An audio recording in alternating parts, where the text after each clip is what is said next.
नमस्ते। मैं आप लोग के लिए राम जी के सोहर सुना रही हूँ, तो प्लीज़ लाइक और सब्सक्राइब कर दीजिएगा और कमेंट में बताइएगा कैसा सोहर लगा। तो चलिए शुरू करते हैं। अयोध्या में जन्म ले राम जीता, अयोध्या आनंद भइले हो। अयोध्या में जन्म ले राम जीता, अयोध्या आनंद भइले हो। ललना राजा दशरथ जी के अंगना तय अवध बधैया बाजे, अवध बधैया बाजे हो। ललना राजा दशरथ जी के अंगना त अवध बधैया बाजे, अवध बधैया बाजे हो। के कर जन्म ले राम जीता, के कर शत्रुघ्न लक्ष्मण हो।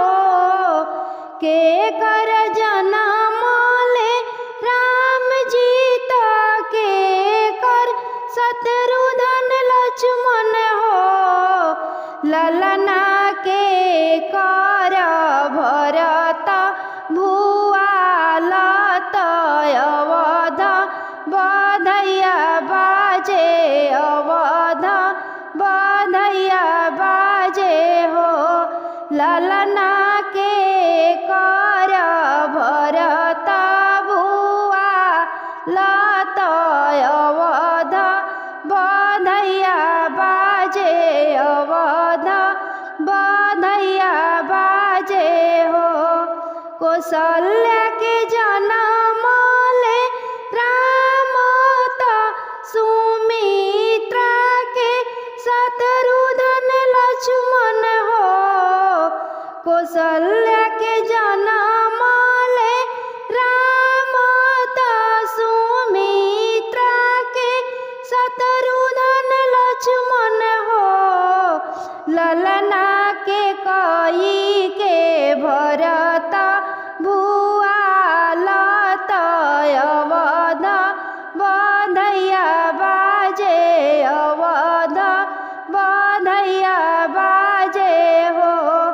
ललना के कई के भरत भुआल तय अवध बधैया बाजे, अवध बधैया बाजे हो। के लुटावेला सोना चानी, के त हीरा मोती हो। के लुटावेला सोना चानी, के त हीरा मोती हो। ललना के लुटावे आपन ज्ञान तय अवध बधैया बाजे, अवध बधैया बाजे हो। ललना के लुटावे आपन ज्ञान तय अवध बधैया बाजे, अवध बधैया बाजे हो। राजा लुटावेलन सोना चानी, रानी त हीरा मोती हो। राजा लुटावेलन सोना चानी, रानी त हीरा मोती हो। ललना गुरुजी लुटावस आपन ज्ञान तय अवध बधैया बाजे, अवध बधैया बाजे हो। ललना गुरुजी लुटावस आपन ज्ञान तय अवध बधैया बाजे।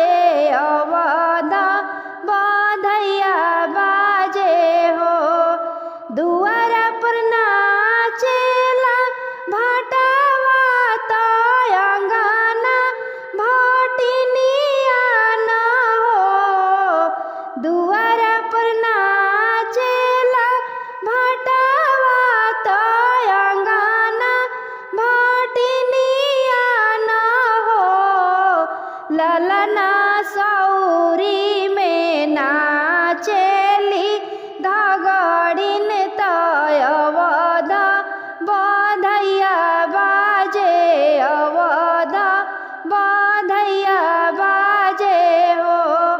ललना सौरी में नाचेली धगड़िन तय अवध बधैया बाजे अवध बधैया बाजे हो।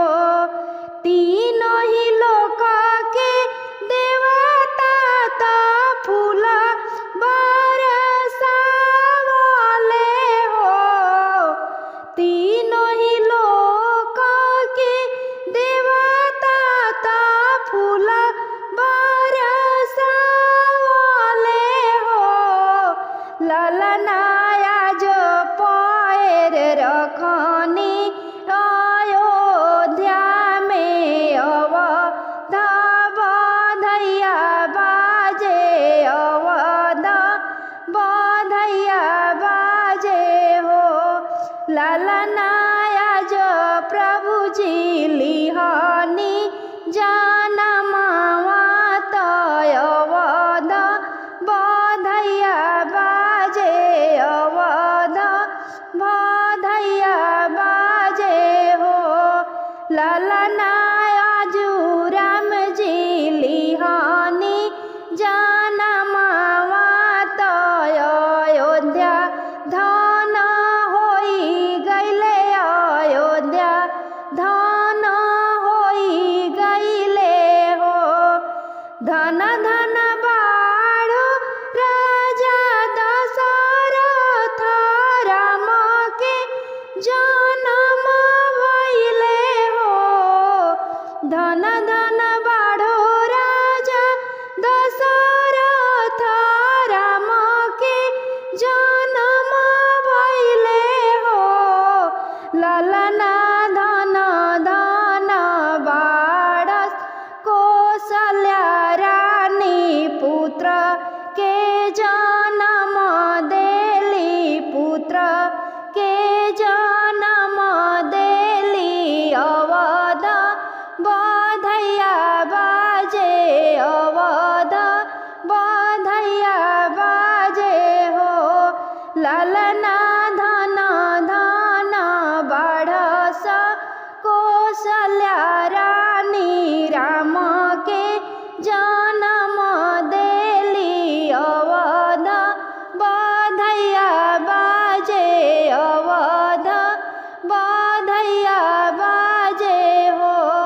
ललना धन धन बाढ़स के कई रानी पुत्र के जनम देली अवध बधैया बाजे अवध बधैया बाजे हो। ललना धन धन बाढ़स सुमित्रा रानी पुत्र के जनम देली बेटा के जनम देली अवध बधैया बाजे अवध सुहावन लागे हो। मचियानी बैठेली कौशल्या रानी में घसे अरज करे हो। ए मेघ जनी बरिस के दली के बनावा तो तीनों प्राणी भींजेला तीनों प्राणी भींजेला हो।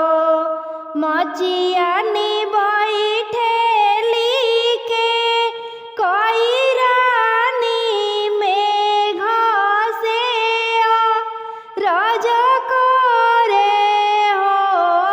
ए लालना जनी बरिस के दली के बनावा तो तीनों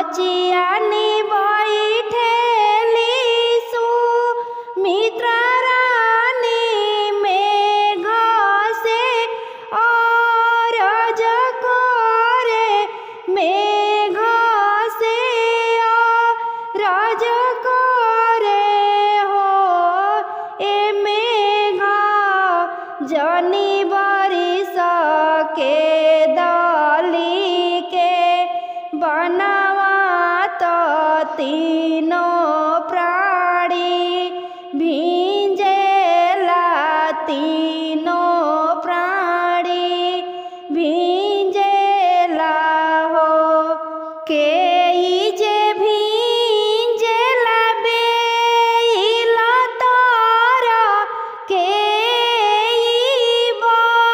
बुला तारा हो लालना के सुंदर भींजेला अशोक तर तीनों हो प्राणी भींजेला तीनों हो प्राणी भींजेला हो लालना के सुंदर भींजेला अशोक तर तीनों हो प्राणी भींजेला तीनों हो प्राणी भींजेला हो राम जी भींजल बेला तारा लक्ष्मण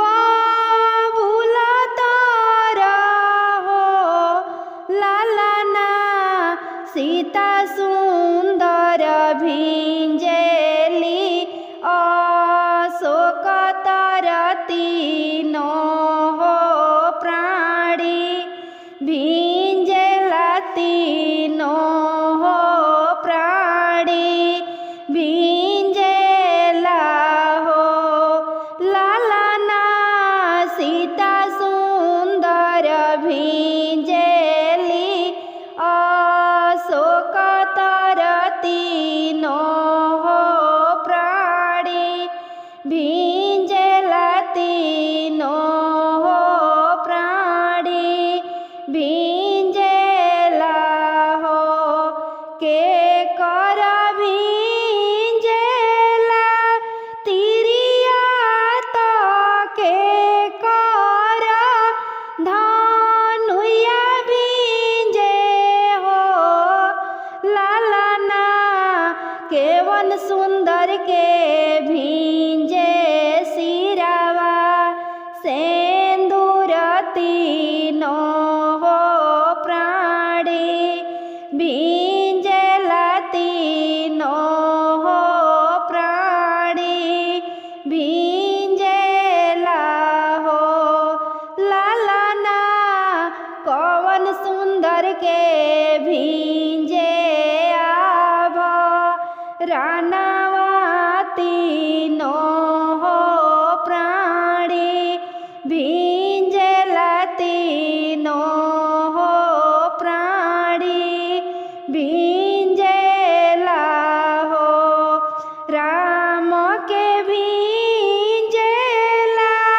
तिरिया तो लक्ष्मण धनुया भींजे हो ए लालना सीता सुंदर के भींजे सिरावा सेंदूर तीनों हो प्राणी भींजेला तीनों हो प्राणी भींजेला हो लालना सीता सुंदर के भींजे आभा रानावा तीनों हो प्राणी भींजेला तीनों